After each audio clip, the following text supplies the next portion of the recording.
What's up, everybody? This is Scott, the TagMed EMT, back with another video. Today's video is for my EMT students going through the NREMT exam or preparing for their exam, or a good refresher video for those of you working in the field, or maybe a new way to memorize. What we're talking about today is the Glasgow Coma Scale, or a GCS scale. When I was an EMT student, I remember it was a little bit daunting. There's several categories here, and each one has different numbers. So what I did is I took it like I did my patient assessment, and I broke it down into simple 1 or 2 word little phrases that helped me remember them or embed it in my head. So if you haven't seen my patient assessment video, go ahead and watch that one as well for an example. It's just a quick, easy way to help you guys memorize this using my little formula. So what I did is it's 3 categories with the numbers. So it's going to be EVM 456. Remember, EVM 456. And then you can start going through each one and total them up to get your patient assessment score. Eyes has 4 choices, so this is a quick and easy one. Spontaneous opening, they open their eyes to verbal response, painful response, or they're completely unresponsive. I just substituted the word spontaneous for the word alert because then it spells AVPU. Alert, verbal, painful, unresponsive is AVPU. You should remember AVPU from your patient assessment, so you already know the 4 levels of the eye assessment. It's pretty simple just by substituting 1 word. So we're going to break down the verbal section now. Verbal has 5 categories, and the words I use to memorize this are talks, talks funny, funny words, funny sounds, or no sounds. 5 is a normal conversation. They're talking to you. 4 is going to be a disoriented conversation. They're trying to have a conversation. They're trying to get it together. It's not fully coherent, but it's a little disoriented. 3 is going to be using just funny words or inappropriate or incoherent words, right? They're trying to string some words together. It just doesn't make sense. 2 is they're no longer capable of words. They're just making sounds at this point. So if your patient just moans or mumbles and they're just making sounds, it's called funny sounds. And then finally, number 1 is no response.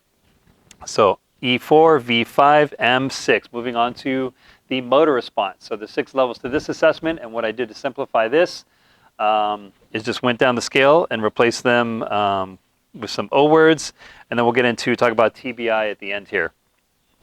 But it's going to be they're okay, they're ouch here, ouch I'm out of here, and then I call it decorate, celebrate, or no response, right? And what this stands for is decerebrate, cerebrate posturing, decorticate, cerebrate posturing, and then eventually death, right? 6 means they're okay. They can obey normal commands, right? They're tracking, they're working with you.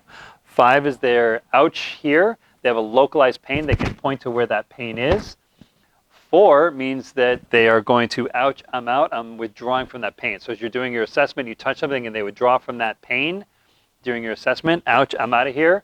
They're going to get a 654 on this scale. Going into our posturing behaviors here, this is a little bit morbid, it's a little bit dark, I get it. I'm not trying to disrespect anybody that may have suffered a traumatic brain injury, but this is a way to help you remember this scale.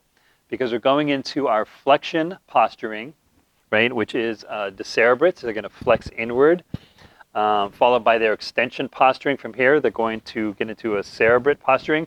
Those wrists flex out, the back and neck kind of arches at a weird angle. You'll see their head kind of turn slightly.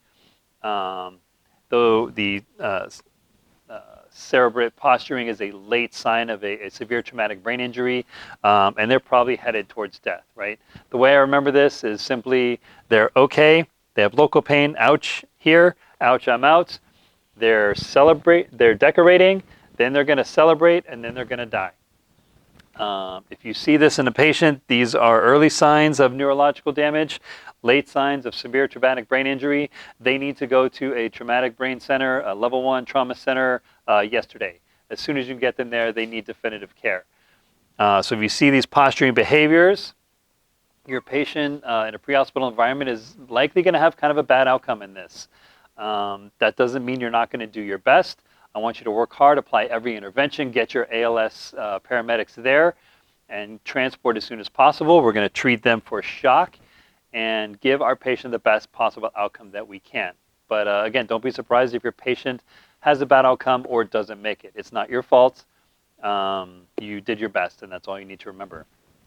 Remember, the funny part about the GCS scale is if you're unresponsive, you make no sounds, and there's no motor response, you still get a score of a 3 on the GCS. It's the only scale where you still get a score if you're dead. Anyways, as we add up the totals in our column, if we come up with a number of less than 8, the saying goes in EMS, less than 8, intubate. We're going to, again, get our ALS rig involved, have a paramedic, trauma nurse there, and we're going to prep the airway kit and give them some advanced life-saving measures. So hopefully, as we go back through this scale, it helps you remember E4, V5, M6, EVM 456, and the different words or phrases that you can use to help you stick this in your brain so it's quick and easy for you to recall. That's my breakdown of the Glasgow Coma Scale, the GCS. If you liked the video, please like and subscribe to the channel, and stay tuned for some more videos in the future. Take care.